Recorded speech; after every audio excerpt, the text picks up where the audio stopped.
What if I told you this was not luck, not chance, not coincidence, but a law? 8 lottery wins did not happen to me. They happened through me. And if you understand what I'm about to share, you will never see money, luck, or destiny the same way again. Most people spend their lives hoping for a miracle. I stopped hoping and started assuming. This is the true story, not of gambling, but of consciousness. Inspired by the teachings of Neville Goddard, this is how the law of assumption turned an inner decision into repeated outer proof. Listen closely, because this law is working in your life right now, whether you are aware of it or not. Desire is powerless without assumption. Wanting money keeps it at a distance, but assuming wealth collapses time. The moment I stopped saying, I want to win, and began living from, I have already won, everything shifted. Neville taught that consciousness is the only reality. When you assume something to be true and persist in that assumption, the world must rearrange itself to confirm it. I did not visualize tickets. I assumed the feeling of being someone who wins easily, repeatedly, naturally, effortlessly, and the outer world had no choice but to echo that inner decision. The mind does not respond to logic, it responds to identity. I lived in the end, not someday, not after the win, but now. I walked, spoke, and reacted as someone who had already received the evidence. When unexpected expenses appeared, I did not panic. Winners don't panic. When doubt tried to speak, I ignored it. Winners don't negotiate with fear. Living in the end does not mean pretending. It means accepting your desired reality as a present fact. Probability bends when identity changes. The first win shocked people. The second raised eyebrows. By the 8th, it felt normal to me. That is the secret. What feels natural manifests. Neville said that the subconscious mind accepts what feels real through repetition of inner conversations, short, relaxed assumptions like, money always finds me, and I'm favored. Winning became familiar, and once something feels familiar, it no longer requires effort. Reality follows the path of least resistance, and naturalness is that path. Desperation delays results. Detachment accelerates them. I did not chase outcomes. I rested in certainty. I placed myself emotionally after the win, not anxiously before it. Detachment is not giving up. It is trusting the law completely. When you know gravity works, you don't pray for objects to fall. You expect it. I expected wins the same way, calmly, quietly, without emotional strain. And the law responded with precision. Every time I thought about money, I heard congratulations in my mind. I replayed scenes of people saying, "You're incredibly lucky." And I answered internally, "This is normal for me." Neville emphasized that inner speech is the seed of experience. What you consistently say to yourself becomes your world. Change the conversation, and the script of your life must change with it. 8 wins were simply 8 confirmations of one dominant inner dialogue. The law of assumption does not choose favorites. It does not care about background, education, or past mistakes. It only responds to what you accept as true. If you assume struggle, you will get proof. If you assume abundance, proof must follow. I did not break the law of probability. I obeyed a higher law of consciousness. And the same law is active in you right now. Decide who you are, persist in that assumption, and let the world do the rest. Desire is not the power that creates reality. Assumption is. This is where most people unknowingly fail. They spend years wanting money, hoping for a breakthrough, visualizing outcomes, while secretly feeling that those outcomes are distant, uncertain, or reserved for someone else. Wanting implies lack. Hoping implies delay. But assumption implies possession. The moment I understood this distinction, everything changed. I stopped saying, "I want to win," because that statement anchored me in the state of not having. Instead, I began accepting a quieter, more decisive inner stance. This is already mine. That shift alone altered the entire trajectory of my experience. According to Neville Goddard, the subconscious mind does not reason, it accepts. It accepts what you consistently assume to be true, especially when that assumption is felt rather than forced. I did not sit in excitement or desperation. I did not beg the universe or plead with fate.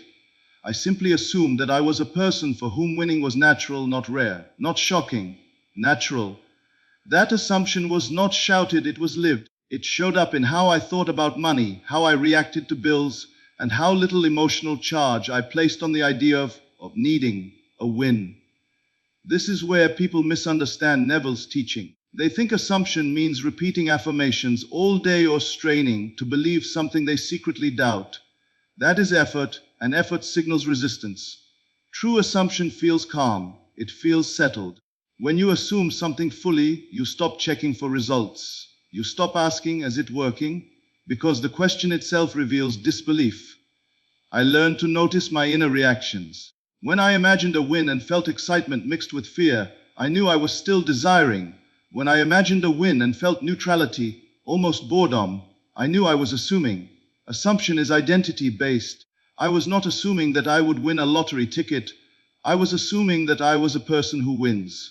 That distinction is critical. Events do not create identity. Identity creates events. When you change who you believe you are, reality reorganizes itself around that belief. I stopped identifying as someone who needed luck. I identified as someone who was favored, someone for whom things worked out, someone who expected positive outcomes without drama. That identity produced behavior, thoughts, and emotional responses that aligned with winning, without conscious effort. What makes assumption so powerful is that it collapses time. Desire says one day, assumption says now. When something is assumed, the subconscious begins arranging circumstances immediately, often through pathways the conscious mind could never predict. I did not try to control how or when the wins would happen. Control is another form of doubt. I allowed the law to operate automatically. Just as you do not instruct your heart on how to beat, you do not instruct consciousness on how to manifest. You assume and it executes. Another overlooked aspect of assumption is persistence without force. Persistence does not mean repeating something anxiously. It means returning to the same inner position whenever the mind wanders. If doubt appeared, I did not fight it. Fighting gives doubt importance. I simply returned to the state of knowing. Over time, that knowing became dominant. And whatever is dominant in consciousness must externalize. This is not philosophy. This is law. When people hear 8 wins, they focus on the number. They think repetition proves luck. In reality, repetition proves assumption. Once the first win occurred, it was not proof that the law worked. It was confirmation that my state was correct. After that, additional wins required even less emotional effort. The assumption had hardened into fact. Winning was no longer surprising, it was expected, and expectation is the bridge between inner belief and outer experience. This is why assumption, not desire, is the creative power. Desire keeps you reaching. Assumption places you at rest, and from rest, reality moves. Living in the end is not a technique, it is a psychological relocation. Most people attempt to manifest while remaining emotionally anchored in the present circumstances they want to escape. They look at their bank balance, their job, their limitations, and then try to imagine something better on top of that reality. But imagination does not work as an overlay, it works as a replacement. To live in the end means you mentally move to the conclusion of your desire and operate from that position as if it is already accomplished. When I truly grasped this, probability stopped feeling fixed and began responding to identity. According to Neville Goddard, creation is finished. Everything already exists as a state, and you move through states by assumption. Living in the end means selecting the state where the desire is fulfilled and occupying it internally. I did not wait for the lottery result to feel relief, confidence, or gratitude.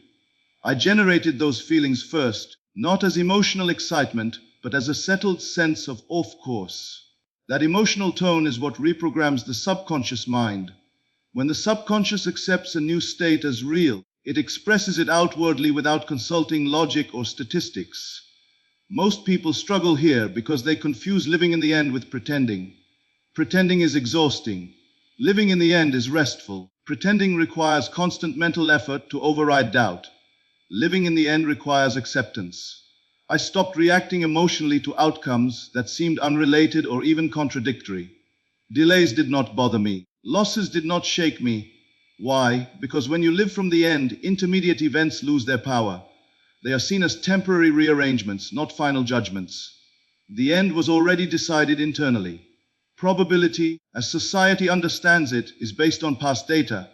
Consciousness does not operate on past data, it operates on assumption. When I lived as someone who had already won, my behavior subtly changed. I was calmer, I was less reactive, I was less impulsive.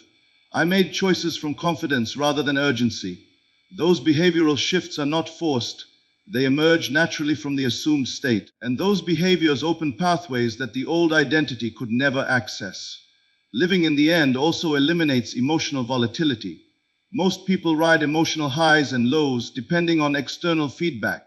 When you live in the end, emotional stability increases. You stop seeking validation from the world because you already possess it internally. That stability is magnetic. It aligns your nervous system with certainty rather than anxiety, and certainty is what allows manifestations to occur smoothly. The subconscious avoids chaos. It prefers coherence. Living in the end creates coherence between thought, feeling, and expectation. One of the most powerful changes I noticed was how quickly things stopped feeling unlikely. Before, winning felt rare. After living in the end, it felt reasonable. And once something feels reasonable, resistance dissolves. The subconscious does not argue with what feels normal. This is why people who grow up around wealth reproduce wealth easily. It feels familiar. Living in the end artificially creates that familiarity. You borrow the emotional memory of the future and install it in the present. This does not mean ignoring reality. It means reinterpreting it. When something did not go my way, I did not see it as failure. I saw it as adjustment. When you live in the end, you stop asking, will it happen? And start assuming, how is this rearranging itself? That question alone changes everything. It keeps you aligned with fulfillment rather than fear. Over time, living in the end becomes automatic. You no longer need to remind yourself. Your default state shifts, and when the default state changes, manifestations multiply without effort. Winning once was proof. Winning repeatedly was confirmation that the state had stabilized. The law was not responding to luck. It was responding to resonance. I was no longer visiting the end mentally. I was living there. Repetition is the secret engine of manifestation. It is one thing to assume a state once, to feel it briefly, and to entertain the thought of having what you desire. It is another to make that state familiar, habitual, and natural. When I first won, it felt extraordinary, almost miraculous. The first win was a shock to the system, a jolt that reality had bent to my inner conviction. But it was in the process of repeating that state over and over again that the magic became natural. This is what Neville Goddard meant when he emphasized that the subconscious accepts what is habitual, what is familiar, and what is repeated until it becomes instinctive. Every moment that I returned to the state of being a winner reinforced the subconscious programming that governs reality.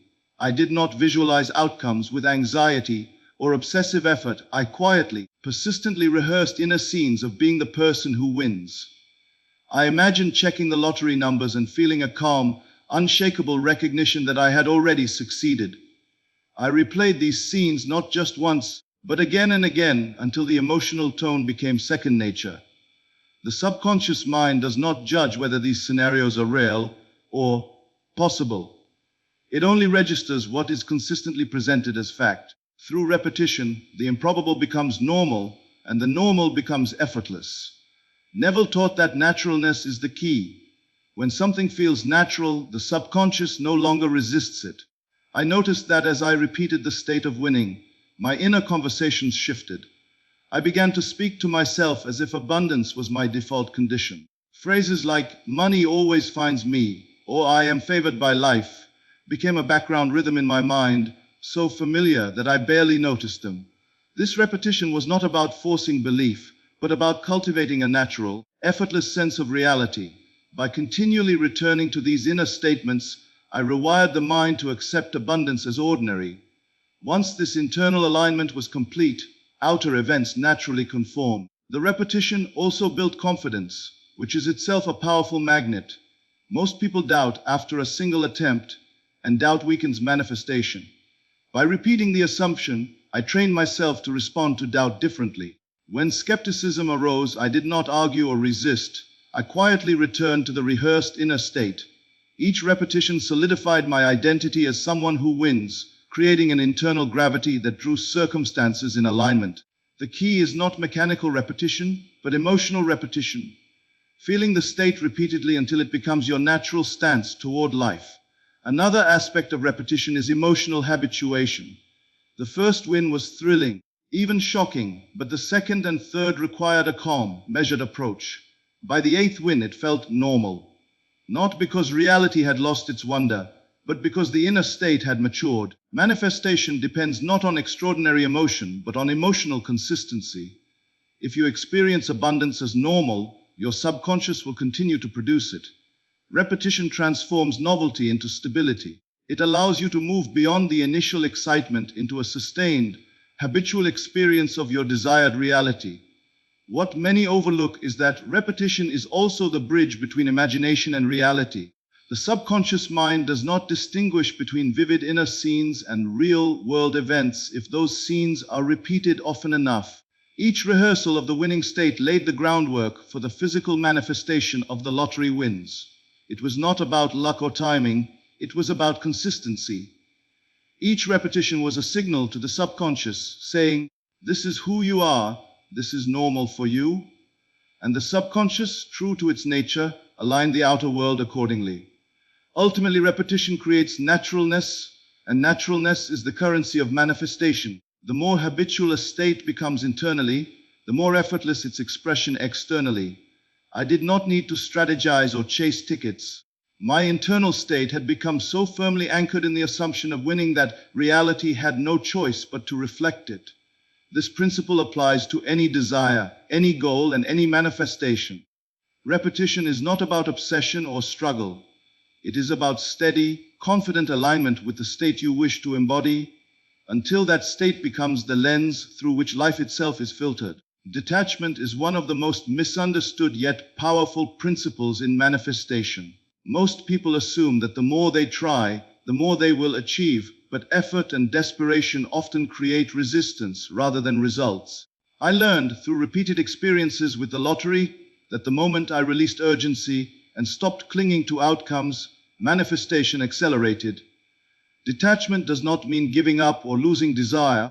It means trusting fully in the law of assumption and surrendering the how and when to the intelligence of consciousness. It is the inner calm that comes when you know the end has already been achieved. Before embracing detachment, I would catch myself anxiously scanning numbers, obsessing over draws, and doubting the unseen outcome. This anxiety was a signal that I was still emotionally anchored in lack. The law of assumption does not respond to worry. It responds to certainty and consistency of state. The shift occurred when I began to place myself emotionally after the event, imagining that the lottery wins had already been received. I felt the ease, the gratitude, the sense of natural favor. Once I established this inner reality firmly, the external circumstances had no choice but to follow. Detachment is the bridge between assumption and manifestation because it removes the friction that comes from resistance. Neville Goddard emphasized that consciousness is the only reality and that external events reflect the dominant state of your inner world. When I detached from the outcome, I stopped measuring success by tickets or timing. I focused instead on maintaining the state of fulfillment, the feeling of already having what I desired. This emotional anchoring was far more potent than any outward effort I could have made. The universe does not respond to frantic wanting. It responds to established identity. Detachment is the proof of that identity, because it demonstrates that your inner state is independent of the temporary conditions around you. The practice of detachment also shifted how I interacted with the world. I became less reactive, less anxious, and less influenced by temporary setbacks or distractions. Before, a delayed drawing or an unremarkable outcome would trigger doubt or disappointment. After embracing detachment, I could encounter any outer circumstance without losing alignment with the assumed end. This stability of inner state is what Neville meant by living in the end. When you are fully detached, outer events cannot shake your inner certainty. This calm, unwavering state magnetizes favorable circumstances because it signals to the subconscious that the desired reality is established and unquestionable. Another profound aspect of detachment is that it allows inspiration and synchronicity to operate without interference. When I stopped micromanaging the outcome and trusted the process, opportunities appeared naturally. Numbers fell into place, tickets purchased on impulse became winning tickets, and circumstances aligned in ways that felt effortless. Detachment is not passive, it is active trust. It is the conscious decision to maintain a state of inner fulfillment while allowing the law to orchestrate the outer manifestation. The more detached I became, the faster and more predictable the manifestations appeared. Detachment also transforms the emotional relationship with desire. Desire without detachment feels like a need, a vacuum, a lack. With detachment, desire becomes an expectation, a natural unfolding, a certainty. I no longer chased luck, I embodied it. I no longer hoped for favor, I lived as if it had already been granted. And this shift in emotional tone, calm, confident, and assured, is what ultimately produces repeated results. The 8 lottery wins were not miracles, they were the natural outcome of living detached in the end. Ultimately, detachment is the invisible force that allows the law of assumption to work without obstruction. It removes resistance, stabilizes the inner state, and invites manifestation to occur naturally and predictably. By surrendering the how and when, while fully embracing the already, I created a space in which reality could rearrange itself in perfect alignment with my inner assumption. Detachment is the proof of faith, the engine of manifestation, and the secret behind effortless, repeated success. Once this principle was fully understood, the 8 wins became a natural expression of a deeply anchored inner state, and the same law continues to operate silently and powerfully in every area of life. Every experience we have is shaped first by the conversations we carry within ourselves. Outer reality is nothing more than a reflection of our dominant inner dialogue. I realized early in my journey that the 8 lottery wins were not the result of chance, luck, or strategy. They were the natural consequence of my internal conversations. Every thought, every phrase, and every mental image contributed to the reality I was experiencing. Neville Goddard taught that your inner speech, repeated and believed, eventually hardwires your subconscious mind to accept it as fact, and the world adjusts accordingly. Before understanding this principle, I often caught myself speaking or thinking in terms of lack. I hope I win. I need this money. Or, it's unlikely, were all statements that subtly reinforced absence. The subconscious does not respond to what we wish, it responds to what we habitually affirm as true. Once I deliberately shifted my inner speech to match the reality I wanted, speaking as if I were already the person who wins. The results followed naturally. Instead of wishing for wins, I internally congratulated myself. Instead of hoping, I affirmed certainty. The difference between these approaches is subtle but profound. One keeps you in the state of wanting, the other situates you in the state of having. The power of inner conversations lies in their consistency. It is not a single inspired thought that manifests a lottery win, but the repeated, uninterrupted dialogue that reinforces your assumed state. I developed a routine of short, consistent inner statements, such as, "Winning is natural for me," or "I am favored in all my endeavors." These were not recited mechanically or with forced belief. They were embedded in my consciousness as relaxed, confident truths. The more natural these statements felt, the more the subconscious accepted them as reality, and the outer world inevitably responded. Another critical aspect is emotional engagement. Inner conversations are not merely words, they are the emotional climate in which reality is created. I did not simply say, "I have won." I felt the emotional resonance of having already achieved it. The calm satisfaction, the gratitude, the recognition of natural favor. Neville emphasized that feeling is the secret ingredient. The subconscious mind judges reality by emotion, not logic. Repeatedly engaging with the correct emotional tone in my inner conversations laid the foundation for repeated wins. Over time, these feelings became habitual, almost automatic, making manifestation effortless. The inner dialogue also shaped my identity. The subconscious does not manifest experiences for somebody else. It manifests them for the identity that dominates your consciousness.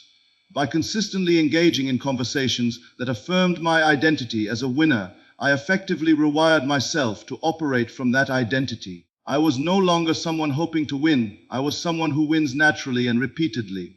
This identity dictated my responses, my expectations, and ultimately the events I attracted. Every win was a confirmation of this dominant inner identity, reinforcing the dialogue further and creating a feedback loop of consistent manifestation. Moreover, the inner conversation principle explains why some people seem to experience miraculous outcomes while others struggle. Many attempt external strategies without addressing the internal state that generates results. They pray, plan, or even visualize, but their internal dialogue contradicts the desired outcome. It is only when the inner speech aligns perfectly with the assumed reality, calm, confident, habitual, and emotionally resonant, that manifestations occur naturally. I experienced this firsthand. My repeated wins were not engineered through external effort, but through internal consistency. Finally, the inner conversations become so dominant that they overshadow doubts and distractions. Any fleeting fear, hesitation, or skepticism is neutralized by the habitual dialogue affirming reality. The subconscious mind recognizes only what is consistent, habitual, and emotionally reinforced. 8 lottery wins were a result of this principle in action, a clear demonstration that when you control your inner conversations, you control the outcomes of your life. Every thought, every statement, and every imagined scene is a seed. The quality of these inner seeds determines the harvest you receive. By consciously crafting my inner conversations, I created a life in which winning was not an exception, but the expected norm. The law of assumption does not play favorites. It is impartial, objective, and operates according to the dominant state of consciousness, not external circumstances or past experiences. Many people mistakenly believe that manifestation depends on external factors such as education, background, luck, or timing. I discovered through repeated experiences with the lottery that none of these factors matter. What matters is the state you assume and maintain within your consciousness. The law responds to identity, certainty, and persistence. Once I understood this, the repeated wins stopped feeling miraculous. They were inevitable, a natural reflection of my inner state. From the very first win, I realized that the law was impartial. It did not care that I had no prior experience with gambling, that I had no luck in ordinary life, or that statistics suggested improbability. It responded only to my inner assumption, the unwavering state of someone who wins. This principle is liberating because it removes the need for external validation. You do not need circumstances to align first. You do not need evidence to begin believing. The law only requires that you assume your desired state and persist in it until it becomes your dominant reality. The external world follows the blueprint created internally. Impartiality also means that the law is always available and always working. It does not discriminate, hesitate, or delay beyond the alignment of your consciousness. If you assume struggle, you will see struggle. If you assume abundance, you will see abundance. This universality was evident in my repeated wins. I did not manipulate the world or seek special conditions. I aligned myself with the state of winning, and the law delivered consistently. Each win reinforced the same principle. Reality is a mirror, and the mirror reflects the state that is most real within you. Another remarkable aspect of this impartiality is its consistency across time. The first win was confirmation, but the subsequent wins demonstrated that the law does not fatigue or falter. It operates as faithfully on the 8th manifestation as it did on the first. This constancy shows that manifestation is not dependent on external fluctuations or random chance. It is the natural consequence of sustained, coherent assumption. The law is a reliable reflection of your inner world, not a matter of probability or luck.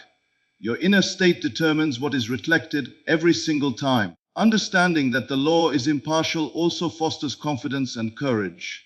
When you know that reality is neutral and responsive only to your state, you stop blaming circumstances or waiting for permission. You recognize that you hold the creative power within your own consciousness. I no longer measured possibility by external indicators or societal limitations. I focused entirely on the inner state I wanted to maintain. This shift from outer dependence to inner authority transformed the process of manifestation. The law requires no external justification. It simply responds to the reality you assume. This impartiality extends beyond material desires. The law of assumption applies equally to wealth, health, relationships, and personal growth. The principle is consistent. What you assume as true internally must eventually manifest externally. The law does not negotiate, it does not delay, it does not discriminate. This universality reinforces the power of identity. Once you decide who you are and maintain that identity consistently, manifestations follow naturally. 8 lottery wins were not an anomaly. They were proof of a law that is impartial, universal, and constantly operative. Finally, the law's impartiality emphasizes responsibility. Since reality reflects the dominant state of consciousness, without exception, you are accountable for what you assume. This is both empowering and sobering. I chose to assume abundance, favor, and effortless winning. The law simply mirrored that choice back into my life. Anyone else can do the same. The only requirement is persistence, emotional coherence, and unwavering assumption of the desired state. By understanding that the law does not discriminate, I recognize that repeated success is not reserved for the lucky or the special. It is available to anyone who assumes it as truth and lives from that assumption consistently.